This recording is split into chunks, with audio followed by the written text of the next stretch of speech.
Binukalma ti Latridad LGU ti Emergency Socio-Economic Crisis Task Force tapno masukima ti epekto ti oil crisis iti munisipyo. Epektibo nga taday ito yung adang ken 20 pesos voluntary minimum fare impatong palan dagiti daduma a jeepney driver iti ili. Ada detalye ni Audrey Villena. Nang bukal ti lokal a gobyerno ti La Trinidad iti Emergency Socio-Economic Crisis Task Force. Babaan dayto iti executive order a pinirmaan ni Mayor Roderick Awingan tapno mamonitor ti epekto ti oil crisis iti lokalidad. Ti task force ti mang-formulate, makipatang kan mangimplementar kadagiti madagdagos nga aksyon tapno maprotektaran ti local businesses kan consumers. Kailangan po mag-discuss dito lahat ng sektor kung ano man yung dapat natin gawin para meron tayong mga intervention o pwede man gawin para at least makapagbigay tayo ng kaukulang aksyon sa mga problemang hinaharap ng ating bayan.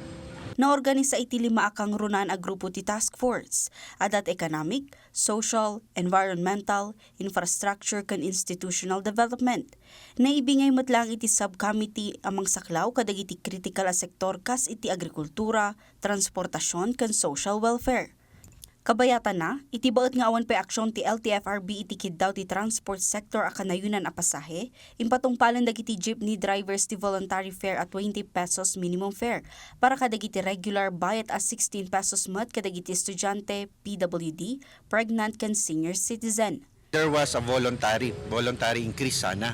Increase sana po ng ating fare from, that is a minimum of 20 pesos.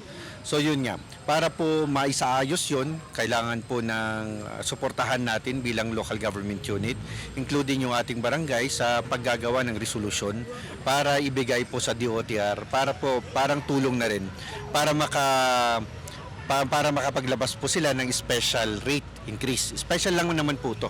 Hindi naman po sinasabi na ito po ay permanente dahil lang po sa problemang ganito.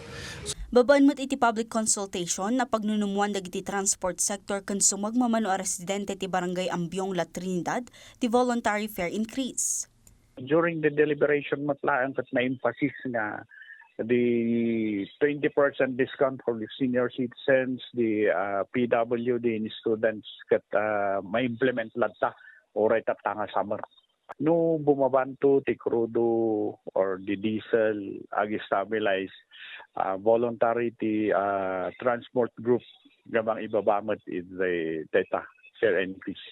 Audrey Villena para iti Pambansang TV, iti Baro a Pilipinas.